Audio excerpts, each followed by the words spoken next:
heart attack on a babysitting gig. That's not what you signed up for. You better shut that door. I'm backing away from the screen.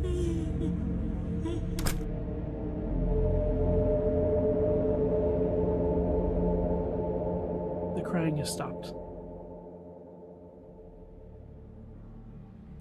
This can't go on. You'd better put a stop to it now, or she'll keep doing this all night, and by the time her parents are back, you will have died of fright. It's probably a good idea to talk to her, confront her. You could wait right here till she comes out of the basement. She can't stay down there forever. Or you could go upstairs and wait there. Well, if I go upstairs and she's in her room, that would tell me something, wouldn't it? When she sneaks back up, you could catch her in the act, and then talk to her openly about what she's doing and why it's not going to help the situation. Head upstairs, wait for her there. Miss Raj told you to be gentle but firm. Maybe it's time to focus on the firm a little. Talk directly and firmly to her. Be firm. Firmness is what you need. Firmness will get the job done. Firm, firm, firm. Ask her about whatever's bothering her. Maybe what she needs is direct talk. Sometimes the best way to address something with children is to get to the heart of the problem. She might open up, and that would make things easier for her.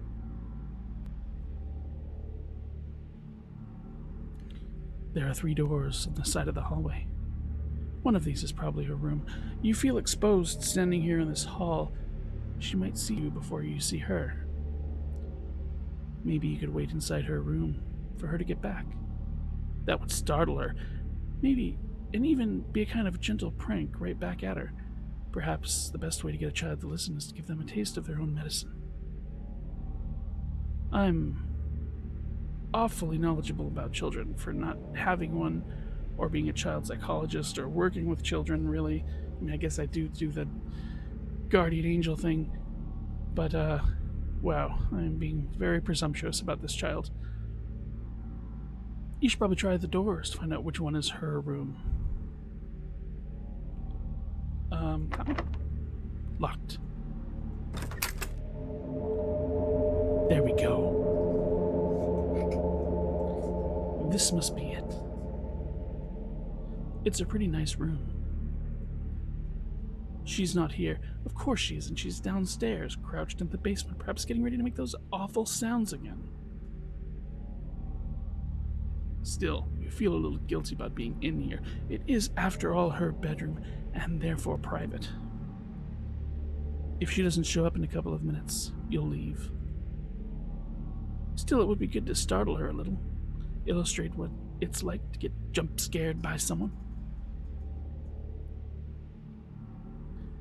It would be funny if this game just ended with me getting fired for going through her things. Pretty neat desk for a 12-year-old. It must be where she spends her time studying and reading. Because of the books and the lamp. There's an open book on the table. Something about that book draws your attention. I do like books, with the words and such. It's filled with urgent, handwritten text. Curiosity grips you.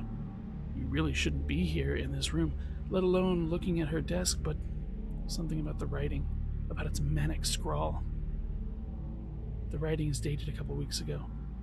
My cursor just did the circly thing, meaning something's about to happen, so I'm getting a little tense. You feel compelled to take a closer look. Why couldn't I just stay on the couch? Thursday the 11th. I heard her again last night, after both Mom and Dad had gone to bed. I was lying in bed, nearly asleep when I heard the sound of her weeping downstairs. I knew what would come next, and sure enough, I heard the faint shuffle of her footsteps as she made her way up the basement steps and up the stairs.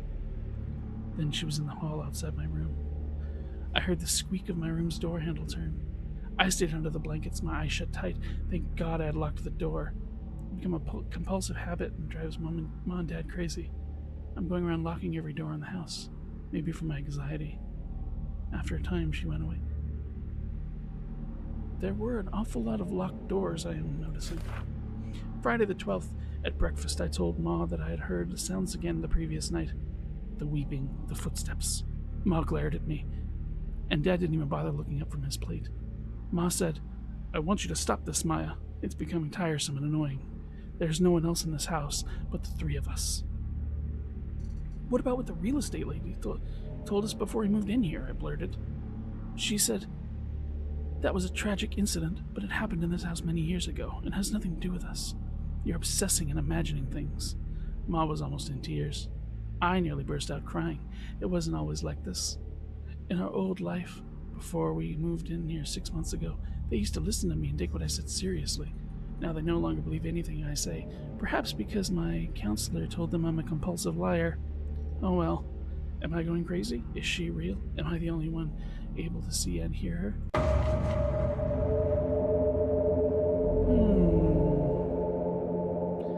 I remember when I first encountered the lady in the basement. It was just after we moved in. I was alone downstairs and I heard the basement door creak open. I went to check. I went down there and nearly died from terror. I ran upstairs screaming and told Ma and Dad about what I saw. They were alarmed. Dad searched the basement and then the whole house, but he found nothing. All he saw in the basement were the old packing boxes stored there. The lady in the basement. How I remember her when I saw her coming up the basement stairs out of the darkness. I remember a blast of rage and malevolence, and I feared for my life. Another time, a week later, late at night, I heard her weeping downstairs. I ran to Ma and Dad's bedroom and crawled into my bed with them, crying. Dad searched the house again. He searched the basement even though I got hysterical and begged him not to, and he found nothing. This happened a couple more times. Now they look at me not with concern, but with suspicion and even anger. Ma thinks, thanks to my counselor, that bastard telling her about my compulsive lying, that I'm having some kind of breakdown brought about by our move across the country and teenage hormones. It's true that I hate this state, hate my new school, and most of all, I hate this house. I wish we'd never moved here. But could they all be right? Could it be true that the trauma of change is driving me insane, making me see things? Seated by that awful story the real estate lady told us about what happened in this house all those years ago, am I going crazy? Some nights I lie in bed, wide awake, waiting for the sounds from the basement to start, frozen in terror. Friday the 27th. Okay, so I'm not the only one who hears/sees her, which means I'm not going crazy. But it also means the situation is dangerous. Yesterday, Ma and Dad had to attend a party thrown by an old friend of Dad's. I think it was one of those boring adult parties where everyone stands around sipping drinks and talking late into the night. So they hired a sitter, a sweet 22-year-old girl, Nadia, who goes to the BH college nearby. I really liked her. She was so pretty. Not so much anymore, but she was then. I was up here, and it was around 9 when I heard her scream. I ran downstairs and I found her cowering behind the sofa, her face ashen. She was pointing towards the basement door, and I knew at once that Nadia had seen her too. I asked Nadia what happened. She said she heard the basement door opening. Then a few minutes later, the sound of someone weeping. She thought it was me, and she went to investigate. She opened the basement door wide, and then she...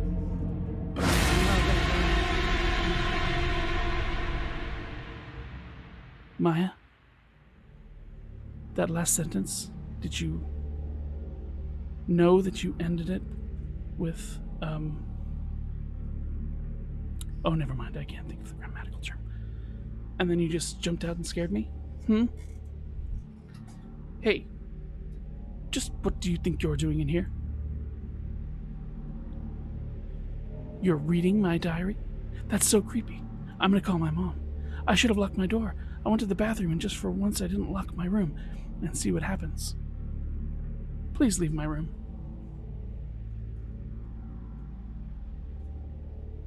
Wait, I heard the sounds too, from the basement, the weeping. Oh God, you shouldn't be in this house. The last sitter, it didn't go well for her. You should leave the house now. What happened to the previous sitter? I guess you mean Nadia? She saw the lady in the basement. That's how I think of that thing down there. In caps. Was that okay? Nadia heard her crying. She thought it was me and went down to the basement to investigate. When I found her, she was screaming and hysterical. I could barely understand what she was saying. She said that the woman came at her. She called my ma and told her that she was leaving the house, that she didn't want to stay a moment longer. Ma was furious and asked her why, but Nadia would not say why. I mean, it sounds crazy when you talk about it out loud, so I don't blame her. Also, I think Nadia didn't want to talk about what she saw, let alone... I think Nadia didn't even want to think about what she saw, let alone talk about it. She was so shaken. She was kind of a wimp. Nadia was up here with me when Ma was talking to her on the phone. She just listened to Ma wordlessly and left, and then she left without a word. When Ma came home, she was furious with me. Let me guess, she thought you scared her away? Yes. She thought that I told Nadia about the lady in the basement and spooked her. That's why I didn't want to tell you anything about all this. I just wanted you to stay away from that basement. Because I knew you wouldn't believe me, and because I didn't want Ma to think I scared you away. What was the story the real estate agent lady told you about this house? Before we moved here, Dad wanted to find a place near the hospital where he's working. So we got in touch with a real estate firm. He showed them a bunch of houses. And she showed them a bunch of houses. You know, real estate, basically. Ma didn't like any of them. Finally, the agent told them that she had one more place on her file. She brought us here. Ma loved the place at once. It was spacious, had a nice lawn and a pool, 2 floors. What's not to love, except the murderous lady in the basement. Even better was the rent. I remember how Dad was really happy about how cheap the rent was, considering its size. I thought your dad was like a bigwig at a hospital. You're renting this place? I think this place would be a steal, what with the murderous lady in the basement. The only issues with the house, Ma said, was that even though it's part of this suburban property, Whitefield Groves, or Westfield Groves, goes by either, it looked a little run down, and that was when the real estate agent told Dad and Ma the story. She said the last long-term residents lived here nearly a decade ago, a family of 3. The man was some kind of businessman, and he used to travel a lot. His wife was a housewife, and they had a 4-year-old girl, who I'm assuming now resides in the basement. The wife had some kind of ongoing mental disorder, depression, I think, some kind of psychosis. Depression, psychosis, tomato. She would hear voices or see things. She was taking medication for it. At one point, she began to believe that her husband no longer loved her, that he was plotting to kill her. Only one of those was true. It could have been the long hours alone, or maybe she was slowly descending into madness, but at some point she broke, and in a moment of madness, killed her daughter and herself. I asked the real estate agent which room she'd done it, because I'm kind of morbid and a little weird, and she said she didn't know. But I think I have a pretty good idea where it happened. The house stayed vacant for a long time. Bad mojo, I guess? There were a couple of residents in between, but most stayed for a short time, then moved on. I guess they either saw something or felt uneasy. This house had been empty for almost 3 years before he moved in. Tell me about this lady in the basement. I heard the sounds about a week after we moved in here. First, the basement door kept opening by itself, always when I was alone in the lounging. I was too scared to go near it, so I kept ignoring it. I thought it was maybe a draft. Once it opened, when Ma was with me, she just shrugged and said the door was stiff, so it sprang open.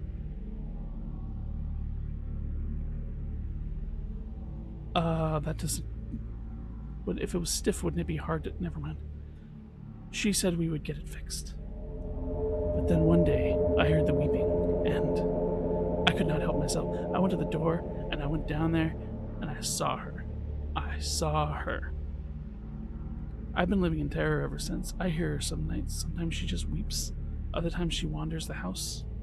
Nobody believes me. Mom and Dad think I'm making it up to get them to live here and go back to her old life.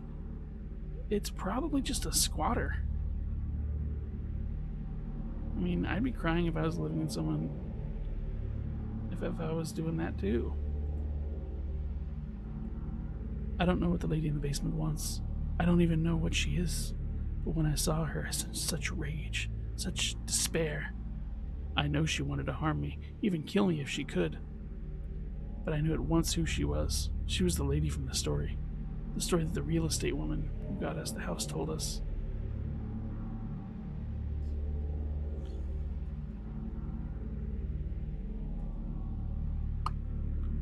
That's pretty crazy.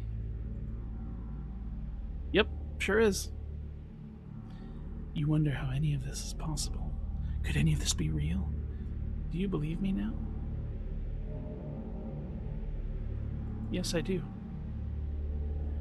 Wow, thank you. It's great that at least someone doesn't think I'm crazy. I've been living with this for a while now. I'm losing weight. The counselor at school thinks it's because of the move and the changes in my life, but I know why it is. It's hard for me to concentrate in class. I keep thinking about her, of the madness that drove her to kill her own daughter and take her own life. And I get scared. What if I go mad like that?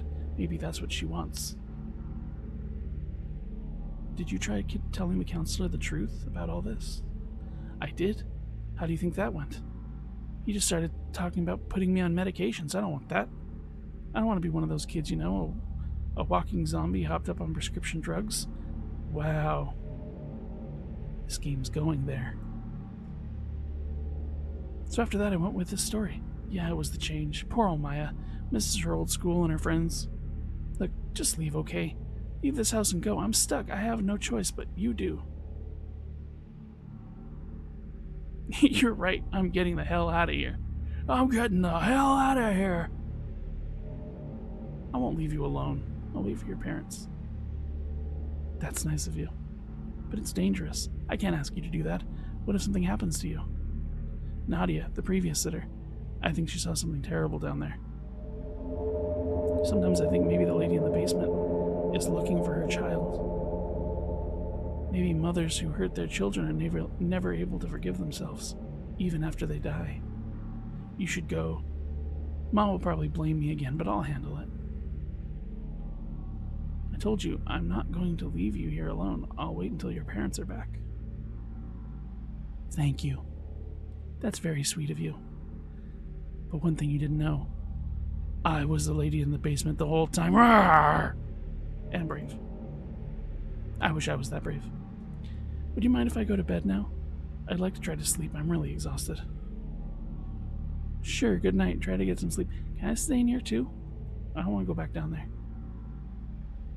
God damn it. Well, you're back downstairs again. You're gonna sit tight. You know you're doing the right thing. No matter what, it wasn't right to abandon her and flee, not when her parents asked you to watch her. The kid is all right, after all, and leaving her alone while your parents are away, especially after they entrusted her in your care, just doesn't feel right. And if any of this is true, the insane story of the woman in the basement, why, you're gonna have to deal with whatever comes. Time passes. Nothing so far.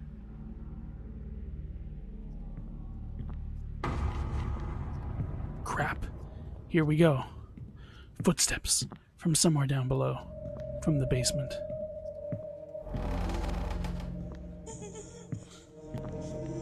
The basement door. That was the basement door again. You've got to see this through. You're not running away. You have to find out the truth, even though your heart is running so hard that you fear it may crash. Can any of what Maya said be true? Let's get her.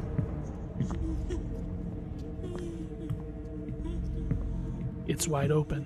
Bonsai! The sounds are coming from down there. for you, lady. A smell comes wafting up, a vile stench of corruption, of something long gone to rot. The smell is overwhelming, overpowering. It hits you like a fist. Ow! What terrible thing walks down there? Go down the stairs. Well, game? Alright, lady. It's pitch dark. That smell, it's unbearable here. It's difficult to think. There are moldy boxes piled up at the center of the room. I'm coming for you. Who's there? You feel a sense of foreboding. Suffocating blackness overwhelm you.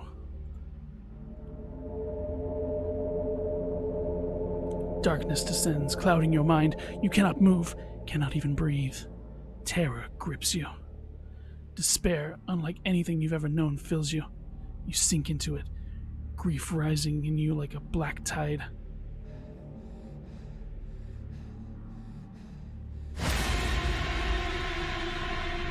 Ah! You find yourself slumped on the sofa in the lounge. Your head aches. Your hands are shaking. You spring to your feet. Ah, you're up. When did you get back? About 10 minutes ago. We found you downstairs, in the basement of all places. You were lying on the floor, passed out. Maya told us to look for you there. When we got home, we found Maya upstairs quite shaken. She was near hysterical. She told us that she heard you scream, that you might be hurt in the basement. It took a lot of effort to calm her down. She kept saying it was her fault, that she should not have accepted when you said you insisted you'd stay. She said that you talked to her about what she calls the lady in the basement. She said that you told her you believed her. It's shameful that you would encourage her like this, play along with the delusions of a child. Shreya would be here in a moment. She wants to talk to you before you go. Goodbye. Well, that's what I get for protecting your child, huh? Hey, Mom will kill me if she sees me talking to you, but I had to see you before you left. Did you see her? The lady? Did you see her? Yes, I did. I knew it. I knew it. You see, I was telling the truth. Thank you for believing me. I'm so glad you're not hurt. I can't believe you stayed on despite what you knew. I know that must have taken a lot of courage. That means a lot. Maybe I can be like that and have that kind of courage too. You're courageous already. Thank you. Well, I really have to go now before Ma sees me talking to you. She is gonna bitch you out, lady.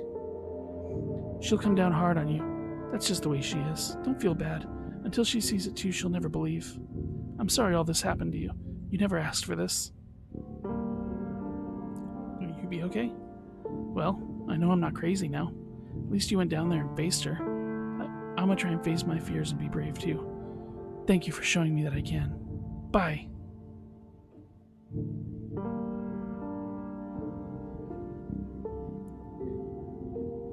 I must say that I'm sorely disappointed.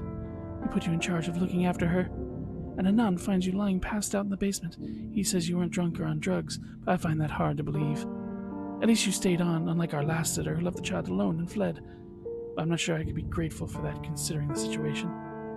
You encouraged my daughter's sick fantasy, and you've probably set back our progress with her by weeks in doing so. Your daughter isn't lying. There really is someone or something in this house. Really? So she dragged you into her hysteria and you believed all of it? This is exactly what her counselor warned us not to do. Since you work with children, I thought you would know better. There's nothing wrong with Maya, it's this house. Goodbye. We'll be passing our feedback to your agency.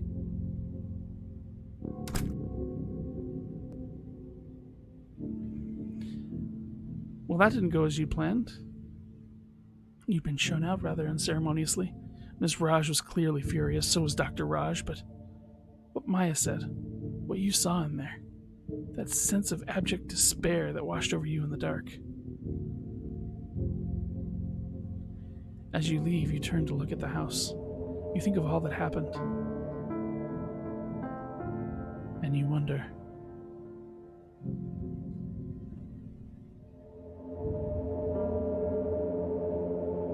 1 week later. Childminder required tomorrow evening for our 12-year-old daughter. End. Wow. As you could see, when I was playing that game, when I was doing that, I was trying to make it a little more humorous than it was. That's kind of my thing. But wow, that was that was well done. That was very unnerving. I thought there'd be some kind of twist ending, actually, where I said it earlier. I thought that the twist would be that maybe Maya had a twin, and that's what was living down there. But I think the story is that that thing is trying to get to Maya to make up for her daughter that she lost. That's a crazy, crazy game, man. Well, anyways, I kind of hope to do more of these. I'm not good at the voices, but I like doing it.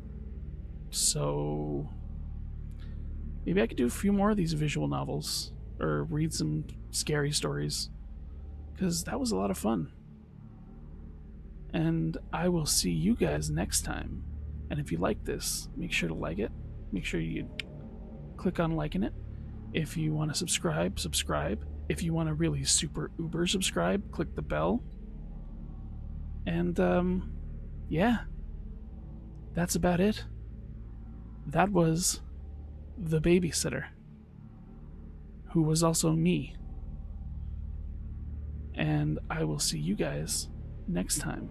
And check out Crux Game Studios here, because this was, like I said, very well done.